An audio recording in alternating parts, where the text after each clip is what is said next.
जी हाँ, ये तो गजब सी स्थिति। ईरान के जीतते ही मानो मोदी के सामने पहुंच गए प्रियंका और राहुल। बौखलाए भाजपाई निकले घेरने। तो क्या असम में हो चुका है मतदान से चंद घंटों पहले बड़ा उलटफेर? स्वागत है आप सभी का। आप देख रहे हैं द राजनीति का विशेष सेगमेंट खबर और विश्लेषण। मैं हूं जबार खान।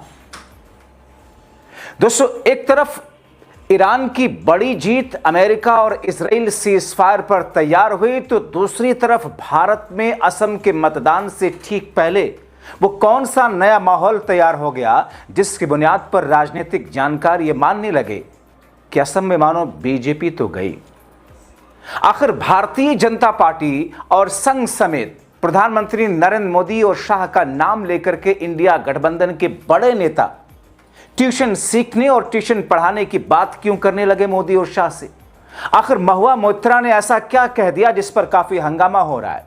लेकिन राहुल गांधी और प्रियंका गांधी ने किस तौर पर इशारों में ऐसी लंगड़ी मारी जिससे धोबी पछाड़ से ज्यादा खतरनाक तरीके से दर्द महसूस हो रहा होगा इन्हें। दोस्तों, विस्तार से आपको सब कुछ बताते हैं। असम में मतदान चंद घंटों के बाद है और उससे पहले भाजपा खेमे के लिए आफत सी खड़ी हो गई। कई तो यह तक कह रहे हैं कि इसका प्रभाव असम चुनाव पर पड़ने जा रहा है। ईरान जिस तरीके से पहली जीत हासिल किया है जिसमें बीजेपी को नुकसान होगा, मतलब प्रधानमंत्री उनकी विदेश नीति पर गली मोहल्लों में भी बड़े स्तर पर अब सवाल खड़े होने लगे। वैसे सवाल तो पहले भी खड़े होते थे, एक नए सिलसिले से। ऐसे में राहुल, प्रियंका और इंडिया गठबंधन के नेताओं ने मोदी सरकार को घेरा। टीएमसी की शेरनी महुआ मोइत्रा ने जो कुछ कहा प्रधानमंत्री को लेकर, उस पर तो काफी विवाद। पहले आपको दोस्तों इनके बयान को भी सुनवा देता हूं। दोस्तों, होता क्या है, राजनीति हो, चुनावी राजनीति हो या फिर जनता के बीच में एक्सेप्टेबिलिटी, आप इस दुनिया के इतिहास को उठा करके देख लीजिए। शुरू से लेकर अब तक आप जो करें सो करें, काम की बुनियाद पर अगर जनता उसको सही तरीके से समझ जाती तो फिर प्रोपेगेंडा, राजनीतिक तौर पर भ्रमित करने की बात नहीं, ये सब शब्द होते ही नहीं।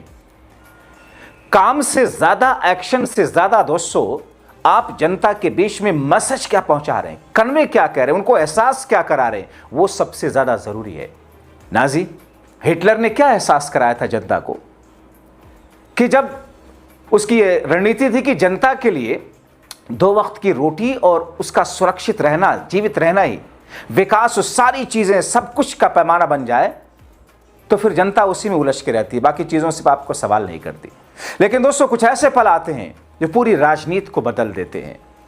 किसने सोचा था कि दुनिया का सुपर पावर अमेरिका और सुपर पावर के तौर पर उसका सहयोगी इजराइल, जिसके सामने ईरान टिक पाएगा, इतने लंबे दिनों तक टिक पाएगा?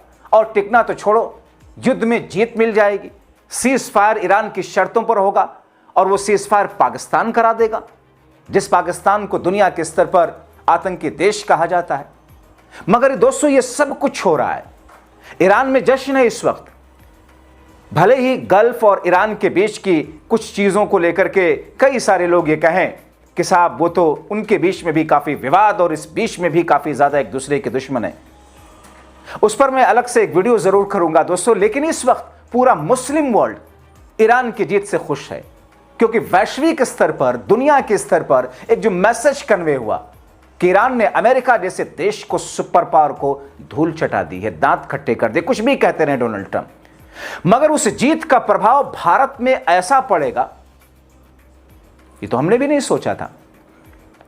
दोस्तों, जल्दी मैं 2-3 लोगों के, प्रियंका, राहुल और महुआ मोइत्रा के आपको बयान दिखा देते हैं, सुना देते हैं, उसके बाद में असली खबर। दोस्तों, प्रियंका गांधी ने मोदी शाह को आईना दिखाते हुए क्या लिखा है? उन्होंने लिखा कि ईरानी पुरुषों और महिलाओं ने अपने देश के संसाधनों के चारों ओर ह्यूमन चेन बनाई, जबकि पश्चिमी ताकतें घटिया भाषा में बात कर रही थी, एक सभ्यता के अंत का ऐलान कर रही थी। दुनिया देख रही है और समझ रही है कि कैसे नैतिकता का पर्दा पश्चिम के चेहरे से हट रहा है। नफरत, गुस्सा, हिंसा और अन्याय कभी भी नहीं जीतते, हिम्मत हमेशा जीतती है। दरअसल प्रियंका गांधी की इस ट्वीट को देश में देश के बुद्धिजीवी एक इंटेलेक्चुअल एंगल से जोड़ करके उसे मोदी और शाह पर एक तरीके का कटाक्ष मान रहे। उधर राहुल गांधी ने दोस्तों भाजपा संघ की नीति, मोदी सरकार के अंदाज, नफरती विचारधारा पर कटाक्ष करते हुए क्या लिखा है। उन्होंने लिखा, युद्ध दुखद होते हैं, फिर भी वो एक सच्चाई है। कोई भी भाषा या काम जो कि सभ्यता के अंत के बारे में सोचता हो, आज की दुनिया में मंजूर नहीं है। न्यूक्लियर हथियारों का इस्तेमाल कभी भी सही नहीं ठहराया जा सकता, किसी भी हालत में। राहुल गांधी ने कहा दोस्तों, एक एक शब्द दरअसल ऐसे कह रहा हूं जैसे कि डोनाल्ड ट्रंप के लिए या पश्चिमी देशों के लिए नहीं, बल्कि भारत के लिए और मोदी शाह, भारतीय जनता पार्टी और संघ की विचारधारा और नीति के लिए। अब आप जोड़िए इनको, किस तौर पर भारत में भाषाई मर्यादा गिरी है। राजनीति में बड़े बड़े नेता, खासतौर पर भारतीय जनता पार्टी तो इसमें माहिर है, और जमीनी स्तर पर किस तौर पर अंतरधार्मिक, अंतरजातीय जो विवाद जिस तरीके से चरम पर पहुंचाया गया है, सरेआम खुले तौर पर धमकियां दी जाती रही, एक्शन के तौर पर मस्जिदों चर्चों में घुस करके तोड़फोड़ और उन पर भगवा झंडे लहराए गए, और फिर किस तौर पर एक तनाव का माहौल बना करके बहुसंख्यकों के एक 35% वाले वर्ग को अपनी तरफ मजबूती से कर चुनाव जीतने की रणनीति तैयार की गई। इसका प्रभाव आप जानते हैं। इसका प्रभाव के बारे में ही राहुल और प्रियंका गांधी कह रहे हैं दोस्तों। अब दोस्तों, जैसी भाषा का प्रयोग अमेरिकी राष्ट्रपति ट्रंप ने की थी, उसमें जो गाली गलौज थे, उससे तो पूरी दुनिया में विरोध हो रहा था। अमेरिका की नीतियों को तो गलत ठहराया जा रहा था, और ऐसे में जब आपको झुककर सीज़फायर पर सहमति देना पड़े तो फिर क्या कहा जाए। अब दोस्तों, एक तरफ बड़बोलापन, अब्यूजिंग वर्ड्स, गाली गलौज, डोनाल्ड ट्रंप की अपनी ही वहां की लोकल थेथरई, निशाने पर ट्रंप, सामने देखने में बज़ाहिर ट्रंप, लेकिन उसका प्रभाव राहुल प्रियंका ने जिस तौर पर भारत में मोदी शाह और संघ और बीजेपी की राजनीति को लेकर ध्वस्त करने की कोशिश की है। दोस्तों, एक और बयान सुना देते हैं। चुनावी राज्य वाले बंगाल के सीएम ममता बनर्जी की महिला कमांडर प्रधानमंत्री मोदी पर कुछ ज्यादा ही तीखे शब्दों का प्रयोग कर दिया। महुआ मोइत्रा ने ईरान की तारीफ करते हुए लिखा, ईरान ने दुनिया को सिखाया है कि हिम्मत और हिम्मत क्या होती है। शायद हमारी लीडरशिप को अब गुंडों से सख्ती से निपटना चाहिए। भारत को अपने सीज़फायर, अपने ट्रेड डील, अपनी एनर्जी पॉलिसी की घोषणा करनी चाहिए। जय हिंद। जाहिर तौर पर महुआ मोइत्रा इस बीच में इन शब्दों के बिटवीन द लाइन जो कहना चाहती हैं वो आप समझ सकते हैं कि किस तौर पर भारत को या भारत की सत्ता जिनके हाथों में है, उनको कूटनीतिक तौर पर, राजनीतिक तौर पर, विदेश नीतिक तौर पर ऐसा स्टैंड लेना चाहिए जिससे कोई भी देश, भारत अगर अपने हक की लड़ाई लड़े आतंकवाद के खिलाफ, तो कोई देश यह ना कह सके हमने रोक दिया, धमकी दे करके रुकवा दिया, सीज़फायर करा दिया कि साहब बिजनेस डील हम तुमसे नहीं करेंगे। अब दोस्तों, असम में चुनाव और बाकी राज्यों के चुनाव और उसमें बीजेपी की नीति बनाए गए माहौल के बीच ईरान की जीत का प्रभाव आप देखिए। हेमंता बिस्व शर्मा को जहन में लाइए। दूसरे कई सारे ऐसे बड़े चेहरे हैं भारतीय जनता पार्टी की। हालांकि सभी पार्टियों में कुछ ना कुछ थोड़े मोड़े जरूर ऐसे हैं, कई नेता ऐसे होंगे, लेकिन दोस्तों किसी चीज का अंत होना, कोई किसी को थोड़ा तीखे लफ्जों में, सख्त लफ्जों का इस्तेमाल करके, थोड़ा घूर करके, थोड़ी ऑकवर्ड सी सिचुएशन ला करके, असभ्य तरीके का इस्तेमाल करके कोई कुछ कहता है तो एक बार को वो माफी मिल जाती है। लेकिन दोस्तों वो बार बार कहता है और फिर उसके शब्दों में सख्त शब्द नहीं, असभ्य शब्द आते हैं, और फिर उसके बाद गाली गलौज आने लगते हैं, और फिर उसके बाद उसके एक्शन में वो चीजें दिखने लगती हैं, तो उसे अत्त कहा जाता है, और अत्त का अंत होता ही होता है। मौजूदा वक्त में देश की राजनीति को किस दशा और दिशा की तरफ ले जाया गया है। जो लोग भी उत्पात मचाते हैं वो खुद को किससे जोड़ते हैं? भारतीय जनता पार्टी और संघ से। आपको याद होगा ना, उत्तर प्रदेश में एक दलित शख्स को जब पीटा जा रहा था और उसकी जान ले ली गई, तो क्या कहा था हमलावरों ने? हम बाबा के लोग हैं, यानी मतलब योगी वाले हैं। ऐसे कई घटनाएं एग्जाम्पल हैं दोस्तों, जो कई सारे ऐसे हिंदुत्ववादी संगठन जो खुद को भाजपा समर्थित बताते हैं, और उसमें करणी सेना तो आपके सामने ही है। अब ऐसी स्थिति में दोस्तों जमीन पर जो कुछ दिख रहा है उसका प्रभाव क्या हो रहा है?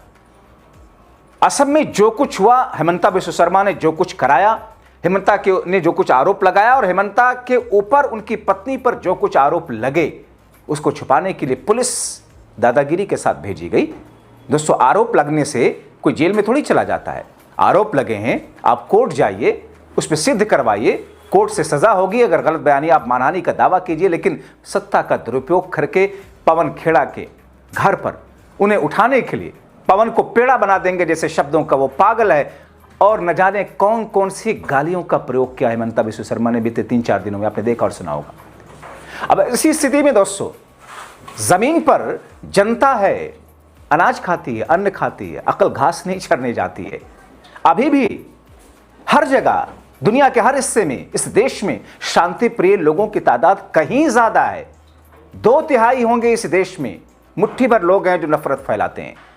अब ऐसे में प्रभाव चुनाव पर चंद घंटे बाद कल मतदान होना है सुबह सुबह, और राजनीतिक जानकार, राजनीतिक बुद्धिजीवी असम को इससे जोड़ रहे हैं कि साहब भारतीय जनता पार्टी का जो रुख रहा, प्रधानमंत्री मोदी का जो रुख रहा, केंद्र सरकार का जो रुख रहा, इजराइल के साथ में खड़े होने का, ईरान के साथ खड़े ना होने का, उस अंदाज में जिसकी शुरू में कल्पना की जा रही थी, बाद में भले ही कुछ ऐसे बयान आए, यानी कि ईरान को एक मुस्लिम देश कट्टर और इजराइल और अमेरिका को एक हिंदू समर्थित देश बना करके जिस अंदाज में कुछ अंध गोबर भक्तों ने जिस तरीके से इस पूरे माहौल को चुनावी माहौल में रंगने की कोशिश की, इसका भी उपयोग और दुरुपयोग किया गया।